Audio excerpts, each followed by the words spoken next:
please give a warm welcome to Carl from ADP. Thank you. Thank you. So thanks everyone for coming and actually staying for the last or next to the last presentation. I'm sure you're staying because you want to hear Torkel. The presentation today, I'll try to make this quick. It's really in two parts. I'm going to try to explain how we arrived at the open software stack that we're using today for some of our monitoring, and our model is slightly different. It's capacity planning as well as performance management. So we'll go through, for day one, which is today, some principles that we came up with that we wanted to implement for third-party software or proprietary software, and we couldn't quite make it in all cases in our journey towards the open software stack. And tomorrow we'll talk about a little more in detail of what our stack looks like, how we integrated Grafana, Graphite, OpenTSDB, different functions and statistic analysis that we've put into the model because we've expanded it to meet our needs. And yeah, we're one of those companies that, at least where I am, that don't typically contribute back, but we can if somebody wants to just take the code. If we have time tomorrow, we'll do a brief demo. So again, what we wanted to build, and again, this was with third-party proprietary software as well as with open software, is an approach to understand the user behavior and its impact on our infrastructure. It's really important to understand how your users are consuming those resources. If you don't, resources don't really mean anything because one goes with the other. And I think everybody here understands that very well. We needed to provide easy-to-use statistical methods to evaluate the data. A lot of the proprietary third-party software spent a lot of time on queuing analysis, different types of model, MM1 queuing theory models, MMN queuing theory models, and as the industry evolved, those type of models really weren't applicable anymore simply because we didn't collect the data at that level. All right, the data wasn't at the operating system level that could tell us exactly what the queue like. Now, we still get some of it, but it really wasn't detailed enough. So in the good old days of mainframe and best one, where you put adapters or agents on the box and they ran as root and you pulled everything out of the kernel mode, we didn't have those statistics. So the queuing theory models really weren't working anymore. It was more time series that was giving us more information. We wanted to have a single repository, and we also wanted to have non-aggregated data. Third-party products are notorious for summation. So after a week, maybe a month, the data that you collected, maybe 5 minutes, which still wasn't granular enough, rolled up, and you had summary data which was at the week, at the month. That data wasn't useful for capacity planning. It wasn't useful for performance evaluation. So we wanted to keep raw data. We wanted to build an environment that was highly scalable because we were going to store raw data and not non-summarized data. We could do that with third-party software packages, but it became prohibitively expensive. We have the issues today with Splunk that we're using. We have the issues today with SiteScope that we're using. We have the issues with Ganglia. All right? So we have the same issues with a lot of tools, and we can't keep raw data. It's just too expensive. All right? We wanted to create a visualization layer that did not have any programming required for the end users. We wanted engineers, business users, anyone who wanted to see a dashboard or wanted to look at data and do some data analysis to be able to quickly select some data, view it in a dashboard, and manipulate it, maybe compare two different metric streams or series on a screen, maybe three, maybe do side by side, whatever they want to do, but we didn't want them to program, all right? In Splunk, let's talk about Splunk a little bit. Yes, it provides similar functionality. However, you have to know Splunk queries. A lot of our end users, our business users, we're not about to write Splunk queries. I have a hard time getting some of our INO people to write Splunk queries. And we wanted to use open source components where possible because the third-party proprietary packages just weren't cutting it. All right. So how did we get to an open software solution? ADP, being a legacy company, didn't wake up one morning and said, "Gee, I'm going to adopt open software." Right? That didn't happen. My friend gave me a good analogy. He said, "You know, we're like the carrier, the aircraft carrier here. Once we're moving, we don't turn very quickly." Right? And large companies are like that. You know, it's the Queen Mary, the aircraft carrier. Once you're on a trajectory, you're going there for a long while. So we couldn't get there right away. So ultimately, what we put together is a stack that looked like this, with a visualization layer using Grafana and graphite, custom adapters that we write. I think we have about 58 of them right now that we write to go after any data that we want. We get data, well, we'll talk about that tomorrow, but we get data from numerous data sources. We're writing adapters in R, Python, Go language. I think Staples said that they're interested in Go, and some other folks. So we're writing Go languages to pull data out of containers. We decided on going with OpenTSDB. At the time we started to implement it, OpenTSDB was scalable. It's on Hadoop. I think we have a 12-node cluster. We're running all our data nodes. These are some of the operational data that we collect from Intrascope, Oracle, HP, Splunk, BMC, vCenter. We have over 30,000 VMs that we collect. We collect it every 5 minutes simply because that's the granularity in vCenter. We don't go any lower, so we do maintain all raw data. Some of our application data we also collect, logins, threads, queues when we can get it. All right. How do we get there? You know, we didn't get there in one fell swoop. It took an evolution. And a lot of companies, I'm sure, went through a similar process, right? You didn't wake up and say, "Okay, I have a stack." Well, what happened was we started out, when we were doing capacity planning and performance analysis, we started out being very reactive. We waited for a problem to happen. I know this is shame on us, but we waited for a problem to happen because we thought we deployed sufficient hardware to support the arrival rates. And when something went bad happened, then what did we do? We reacted and we built, all right, another server, another pod, another farm, all right?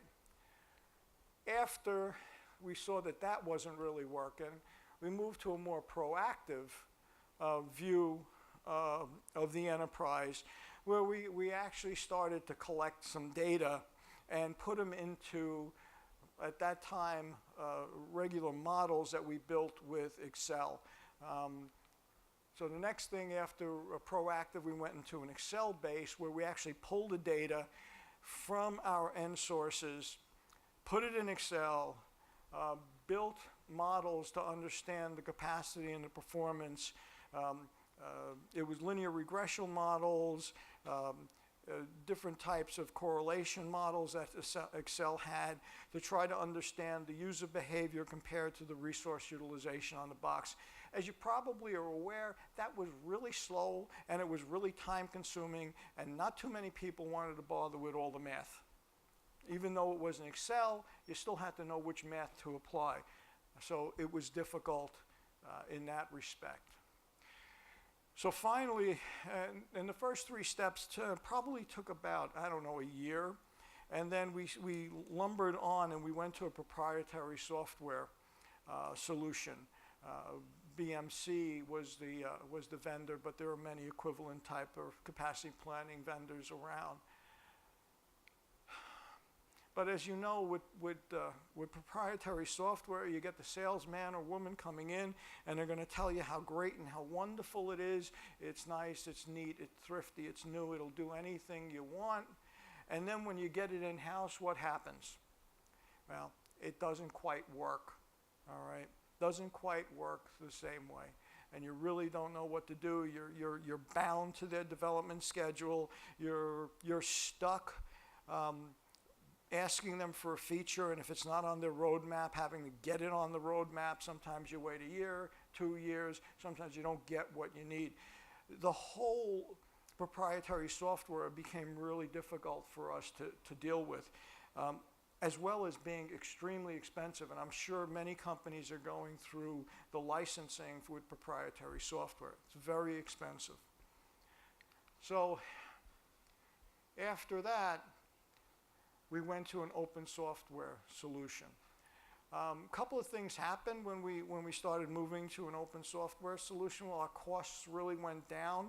We had a small in-house development team that built the environment, wrote the adapters, and maintains the product. The old Hollerith card allowed us to store raw data basically indefinitely. We don't purge our data. We have roughly now over 5 billion metrics in our repository, and it's growing by 1 billion a month, and we don't see any signs of it slowing down. And we can do it, and the biggest thing is we can do it ourselves. If we need something, we code it, we put it in the tool. We want a different statistical process, we write it, and it's there. And we have expanded we've expanded Graphite to incorporate. Actually, one of the functions the fellow showed this morning was a linear regression. We have that, and we put that in, and we also expanded it to do clustering analysis. So again, we can write the code, and everyone can, to expand it to put any type of analysis or statistical analysis that you want. We can do it all ourselves. So what we ultimately came up with, in our opinion, was a flexible open software stack. It was point-and-click analysis or analytics for the user. They can apply all the Graphite functions to it. It was an OpenTSD database, which gave us a very simple but well-defined data model to pull metrics into our system. All right. And at this point, we feel we can store our metrics in raw format, again, indefinitely. The 5 billion, the 6 billion, or like I mentioned before, is in about 200 gigabytes compressed. So again, we don't see that as slowing down, and we're still getting excellent response time coming out of our queries. All right, so we're independent, we're self-reliant, and we're autonomous. We don't have to worry about anyone's roadmap. We build what we need when we need it. And again, we just are very, very happy with what we have. And this is our stack. Grafana on the front end, Graphite as a pass-through. We don't use Graphite the way I guess everyone else is using it. We don't use its database. We don't use really anything of it. We use it as a pass-through into OpenTSDB. We use T-Collector into OpenTSDB to actually schedule all of our adapters. So once we write an adapter, we schedule the adapter through T-Collector, again, another open software package. Once the adapters are written, we can write them in just about any language we want. We have R, we have Python, we have Java, we have Go. We can write them again, whatever we want. The adapter doesn't matter. And we have HBase sitting on the back end, running on, like I said, a 12-node Hadoop cluster. So that's our environment for capacity planning and performance management. And I think we can just look at this one. If you just look at a hardware level, it's Graphite and Grafana running on a big server. These are all physicals. We don't run this product on VMs. There's our HBase Hadoop cluster, and we have OpenTSDB, T-Collect, and the adapters running on another server. So it's a fairly concise implementation. We have no reason to expand either the OpenTSDB adapter machines or the Grafana machine. The biggest workhorse is our data store. All right, so this is what we've built to provide capacity and performance management within ADP. As I said, we collect information from we use about 58 or so adapters. See if I have, well, that's for tomorrow. But we have data coming from Splunk, we have data coming from NetApp, we have data coming from OEM, from Oracle, we have data coming from SiteScope. We basically have pulled data from just about any source that we have in our enterprise. All right, and again, it's simply writing an adapter, typically Python or Go or R, and we're also writing adapters to go into containers, and we'll discuss that tomorrow. All right, so that's really what I wanted to talk about today. Tomorrow we'll get into all the details. We'll look at some of the adapters, some of the adapter code. I'll talk a little bit more about the scheduling model and T-collector if you folks don't know how that works. And then we can talk about our environment or anything else that anyone feels like talking. So at this point, I'll stop, and if there are any questions, I'd be happy to attempt an answer. The statistical algorithms.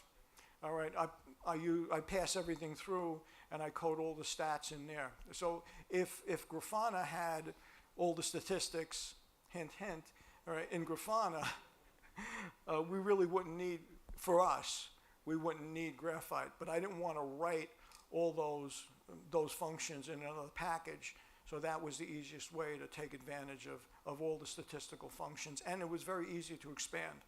So when we expanded it, it's simple to expand graphite for another function. It's also very simple to expand Grafana so that we can actually see our tags in the Grafana pull down. So if I wanted to run a k-means or a linear regression, I can still do the pull down, and it would just run, it flows right through. Sure, 1 in 6. We pay 1 in 6 employees. Yes, great, thank you for your business. Everyone loves that check, right? For this example, it truly doesn't, because this data is, by and large, system-level data. We're not pulling in Social Security numbers in here. We're not pulling in user data or indicative data. And this data is all in our data centers. No, because they're all private lines. And again, it's system data. It's CPU data, it's memory information, it's network queues. There's no indicative data at this point in time. So there's really not a whole lot to scrub. If we started putting in business metrics, like this company has this many employees and these are their social security numbers and they're constantly querying our database for something, then there would be indicative data, and then we would have to take different measures.